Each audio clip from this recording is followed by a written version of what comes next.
안녕하세요. 실습 및 취업 멘토링 이정아입니다. 네, 이제 9주차 3교시 수업을 시작하도록 하겠습니다. 이 시간에 할 내용은 우리 교재 챕터 11이에요. 첫 번째로 사무문서관리, 두 번째 문서 작성법인데요. 문서 작성법은 내용도 길 뿐더러 좀 사이버로 소화하기에 어려운 부분이 있어서 이것은 강의실에서 우리 함께 하도록 하고요. 이 시간에는 9주차 3교시 수업으로 사무문서관리 첫 번째 단락만 진행을 하도록 하겠습니다. 우리 교재 256페이지입니다. 네, 사무문서관리 들어가겠습니다. 먼저 사무관리의 이해라고 나와 있죠. 우리 흔히 사무용품, 사무본다 이런 얘기 많이 하는데요. 사무관리라는 것은 우리 영어를 봤더니 오피스 매니지먼트라고 나와 있죠. 일반적으로 어떤 업무를 일정한 수준으로 유지하는 활동을 의미를 합니다. 그래서 그 목적은 조직체의 구성원들이 사무용구나 사무기기를 적절히 이용해서 능률적이고 합리적으로 업무를 수행할 수 있도록 사무제도와 사무구조를 만드는 일이다. 사무관리 주요 내용은 사무조직관리, 문서관리, 사무환경관리, 사무작업관리 등으로 열거할 수 있다고 얘기를 하는데요. 한마디로 표현을 하면은 사회복지 현장을 가게 되면은 우리가 행정 업무를 뺄 수가 없어요. 사회복지 업무 가운데는. 그러다 보니까 우리가 사무적인 것들, 사무 본다 그러죠. 사무기기를 사용하고 사무를 보는 그런 의미에서 우리가 사무관리를 짚어볼 필요가 있을 것 같습니다. 사무관리의 이해입니다. 사무관리의 주요 기능이 나오고 있는데요. 첫 번째로는 사무 계획 기능입니다. 각종 사무의 흐름을 분석하여서 애로사항이나 결함을 시정하고 작업 자체의 능률화를 꾀하고 사무 기계화를 계획하고 예산을 편성하고 이런 것들이고요. 사무 조직의 기능은 관리 사무 조직, 그래서 사무 조직의 정비 이런 것들을 하는 거고, 경영 사무 조직은 경영자나 전반적 관리자의 원조를 보좌하는 거. 사무 통제의 기능은 사무 원가 관리, 사무 예산 통제 이런 등등등 사무가 계획대로 수행되고 있는지를 분석, 검토하고 문제점을 지적, 개선하는 일이라고 우리 교재 257페이지에 나와 있습니다. 그래서 이렇게 길고 장황하게 얘기를 썼지만 결론적으로는 무엇이냐? 우리가 사회복지 현장에 나가서 행정 업무를 보는 데에 필요한 컴퓨터, 프린터기, 이런 어떤 사무 기계들이 있잖아요. 이런 기계도 관리하고 또 우리가 행정 업무를 하기 위해서 뭔가 좀 원활하게 할 수 있도록 물건을 사는데 이런 것도 좀 능률적으로 좀 좋은 제품을 싸게 사고 또 그리고 이 물건들이 용도에 맞게 이용되고 있는지 이런 것들을 관리하는 모든 일이라고 할 수 있겠습니다. 결국은 사회복지사들이 그런 거를 관리를 보통 하거든요. 사무용품을 가장 많이 쓰는 직종이기 때문에 그렇다면 사무관리의 요소가 나와 있습니다. 사람이나 관리 이런 거는 문서관리, 장표관리, 장부관리 이런 게 나와 있고요. 사무 실체에 따른 관리, 사무표준화, 사무진도관리, 사무기계화, 가치, 개수적 측면에 의한 관리는 사무코스트나 계산이나 이에 따른 사무통제.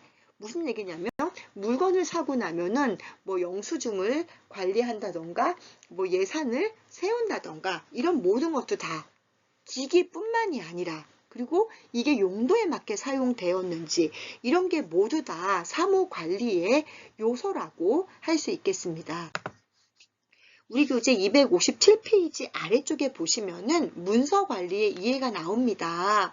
문서관리는 문서의 접수와 작성, 시행, 분류, 폐기까지 일련의 절차를 통해서 문서를 계통적으로 적정하게 관리하는 것, 동시에 신속 정확하고 경제적으로 처리하는 것. 요즘에는 하도 개인정보 보호 의무가 강화되어서 이제 문서 파쇄까지도 그리고 이제 요즘에는 종이 문서로 많이 하지 않고 전자화 시스템을 많이 쓰고 있죠. 자, 진행의 관리, 서식의 관리, 자료의 관리, 조직의 관리인데요. 진행의 관리는 문서 작성과 처리, 접수, 배분 이것을 얘기하고요. 서식의 관리는 문서 사무의 기본이 되는 장표 이런 것들. 자료의 관리는 보관과 보존을 얘기하는 거고요. 조직의 관리는 조직 편제에 대한 업무의 기능을 이야기를 하는 것입니다. 이 문서를 누가 할 것인가, 뭐 어떻게 할 것인가, 어떻게 관리하고 어떻게 전달할 것인가, 이런 기타 등등 굉장히 어떻게 보면 광범위하고 또 어찌 보면은 굉장히 보편적인 업무라고 할 수 있겠습니다. 자, 문서의 의의입니다. 네, 문서 그러면 우리 보통 종이로 된 걸 이야기를 하죠. 문자나 기호를 사용하여서 사람의 생각이나 사물의 상태, 관계 등을 구체적으로 기록하고 표시한 거예요. 조직체의 활동과 관련된 사람들의 사상을 여러 가지 방법으로 표현하고 설명하는 매체가 바로 문서인데요. 우리가 왜 말로 하는 것보다 왠지 문서로 하면 뭔가 좀 강제성이 더 있어 보이고 약간 더 강압적인 느낌을 줄 수가 있겠죠. 그래서 봤더니 문서의 기능이 나와 있네요. 네, 우리 교재에 258페이지부터 259페이지까지 나와 있습니다. 첫 번째, 의사 기록, 구체화의 기능입니다. 말로 한 거는 듣고 까먹고 뭐 이럴 수 있는데, 주관적인 숫자, 뭐 기호 이런 걸 씀으로 인해서 그 내용이 구체화되고 다음에 다시 또 볼 수 있는 거죠. 두 번째는 의사기억의 기능입니다. 그것을 보관함으로써 오랫동안, 그러니까 문서화된 거는 뭐 바꿀 수가 없어요. 세 번째는 의사 전달의 기능입니다. 전화나 구두로 하는 것보다 변함없는 내용, 말할 때에 그 사람의 감정이 어떤가에 따라서 억양이 뭐 달라질 수도 있고 말의 길이가 달라질 수 있는데 문서화되게 되면은 일정하게 늘 동일하게 전달을 할 수 있습니다. 네 번째는 의사 보존의 기능입니다. 네, 지속적으로 보존할 수 있고 역사 자료로서 요즘에 왜 뭐 조선왕조실록 막 이런 거 얘기 나오잖아요. 벌써 몇백 년이 지난 건데도 기록이 남아 있기 때문에 그걸 바탕으로 우리가 연구도 할 수 있는 거죠. 자료 제공의 기능입니다. 필요한 경우 언제든지 참고할 수 있어서 행정활동을 좀 촉진시킬 수 있다는 거. 여섯 번째는 사무의 연결, 조정의 기능입니다. 문서의 기한, 결제 등 협조 과정에서 사무 처리의 순환이 이루어진다는 거죠. 어떤 물건을 사는지, 사회복사가 어떤 물건을 사는지를 국장이나 원장이 모를 수도 있는데요. 결제를 맡음으로 인해서 이러이러한 물건을 사고 있구나, 이러이러한 업무를 하고 있구나 라고 알 수 있다는 것입니다. 네, 그렇다면 이 문서를 잘 관리해야겠죠. 네, 이 문서 관리의 목적을 보겠습니다. 첫 번째, 정보의 활용인데요. 문서를 정리, 보관하는 것은 현재 혹은 장래의 직무 수행을 위해 문서 자체가 어떤 사용 가치가 있기 때문입니다. 뭐 예를 들면 우리 사회복지 현장에서 클라이언트의 욕구 평가를 했다. 욕구 평가 기록지를 가지고 있는 것은 나중에 우리가 어떤 서비스를 제공했을 때에 그 서비스가 클라이언트 욕구와 맞는지, 또 서비스의 결과를 평가하고 사례 관리를 하는 것은 우리가 이만큼 서비스를 했을 때에 이만큼의 결과가 나왔다. 다음에 똑같은 서비스를 했을 때에 어떠한 결과가 나오는지를 비교할 수도 있고 정보의 활용이 되는 거죠. 두 번째는 문서 검색의 능률화입니다. 검색의 대상이 되는 문서가 증가하면 증가할수록 뭔가 보완이 필요하죠. 이럴 때에 능률적, 경제적, 기능적 업무를 가능하게 하기 때문에 어떤 태그를 붙여서 키워드별로 할 수가 있다는 거죠. 이렇게 되면 좀 찾기도 쉽게 되겠죠. 그러면 문서 관리를 왜 해야 되나? 우리 교재 260페이지입니다. 첫 번째로는 문서량이 증가하면서 내가 이 문서를 지금 했는지 안 했는지 있는 거를 또 하는 경우가 굉장히 많아요.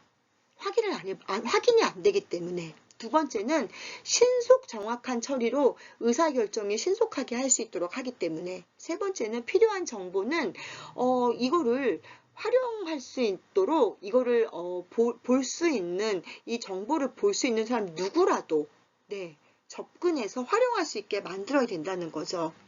네 번째는 문서 취급에 따른 경비 절감의 필요성입니다. 이 문서가 너무 많으면 문서를 보관할 캐비넷, 뭐 잠금 장치 이런 걸 계속 사야 되겠죠. 그렇기 때문에 필요 없는 문서는 뭐 폐기하고 전자문서로 한다던가 요즘에는 왜 은행을 가더라도 종이에다 거의 안 쓰죠. 전자노트로 이렇게 하는 것처럼 점점 이 문서가 조금 더 효율적으로 되고 있습니다. 문서 관리의 기본 목표, 첫 번째는 신속성입니다. 네, 사무 처리 흐름의 간소화, 신속화하는 거. 전에는 막 결제 맞고 이래서 종이 들고 다니고 그랬는데 지금은 전산에서 바로 할 수 있겠죠. 그래서 결제 단계를 축소화시키고 뭐 그 사람이 지금 외출하고 없으면 또 결제를 못 받는 거예요. 근데 이런 것들을 전자문서화로 해서 뭔가 단축시킬 수 있는 거죠. 두 번째는 정확성입니다. 네, 이거를 그냥 사람을 통해서 이렇게 받다 보니까 시간도 오래 걸리고 문서가 이동하는 거리가 늘어나게 되는 거죠. 또 뭐 그 자리에 없다. 그러면은, 네, 또 뭐 가서 기다려야 되고 막 이런 시간도 있고 또 잘못하면 또 오류가 발생해요. 사람이 하다 보니까 이런 것들. 사람은 아무래도 기계보다 네, 오류를 범할 가능성이 많은 거죠. 자, 세 번째로는 용이성입니다. 용이성은 문서를 작성하고 전달하는 데 있어서 좀 더 힘이 덜 드는 거죠.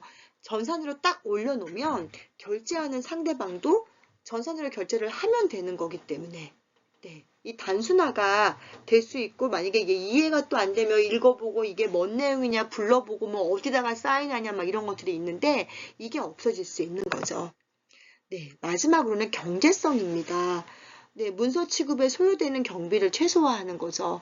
이거를 만약에 뭐 택배로 보냈다. 그럼 택배비가 들겠죠. 출력하면 종이가 들고 하는데 이거를 전산을 이렇게 이용하고 그렇게 되면은 불필요한 네, 낭비를 줄이게 되고 또 우편으로 보내고 이러면 이게 또 분실될 수가 있어요. 이런 것들을 막을 수 있는 장점이 네, 있다고 할 수 있습니다. 그렇다면 이렇게 여러 가지 편리한 점이 많은 문서 처리를 어떻게 해야 되나 문서 처리의 원칙을 보겠습니다. 첫 번째, 즉일 처리의 원칙입니다. 보통 그 처리 기간이나 방법이 다를 수는 있지만 일단은 받는 즉시 처리하는 것을 기본 원칙으로 합니다. 두 번째, 책임 처리의 원칙입니다. 정해진 업무 분장에 따라서 각자 자신의 직무 내에서 책임을 가지고 결제한 사람이 책임을 져야겠죠. 승인을 한 거니까. 세 번째로는 법령 적합의 원칙입니다. 문서는 일단은 일정한 요건을 갖춰야 되는 거죠. 수신자가 있어야 되고 발신자가 있어야 되고 또 문서 번호가 있어야 되고 이런 것들. 또 그리고 그 문서를 권한 있는 자가 작성, 처리를 해야 되는 원칙이 있습니다. 자, 그럼 문서의 성립입니다. 그냥 무조건 쓴다고 문서가 되는 것이 아니라 특별한 규정이 있는 경우를 제외하고는 결제권자의 결제가 있어야 되는 거죠. 저희 이제 현장에 가시게 되면은 사회복지 국가에서 하는 프로그램 뭐 희망이음 이런 프로그램이 있는데요. 사회복지사가 공문을 붙여 기한을 하면은 내부에서 사무국장 혹은 시설장이 결제 라인을 통해서 결제를 하게 되어 있어요. 이 결제를 받지 않으면 시군구로 전송 자체가 되지 않는 시스템이거든요. 그래서 뭐 사회복사든 누구든 간에 업무 관련해서 누구든 기한에서 문서를 올려놓을 수는 있지만 이것은 결제를 하는 결제권자가 결제를 해야 되는 거죠. 성립 요건은 정당한 권한이 있는 자가 작성하고 최종 결제권자의 결제가 내부 결제가 있어야 됩니다. 효력이 발생을 하는 것은 특별한 규정이 있는 경우를 제외하고는 수신자에게 도달되는 날 그 효력이 발생을 합니다. 그래서 우리 왜 뭐 특별 송달 이런 걸로 해서 그 문서를 언제 받았는지 수치 일들을 왜 기록을 하잖아요. 그 이유가 네, 수치를 한 시기부터 효력이 발생하기 때문인 거죠. 그러면 우리 문서의 효력 발생 시기를 조금 더 한번 구체적으로 볼게요. 우리 뉴스에서 보면은 의도적으로 막 문서를 네, 받지 않아가지고 막 피하는 경우도 있죠. 근데 일반적으로는 수신자가 그 문서를 받음으로 도달함으로써 그 효력이 발생을 하는데요.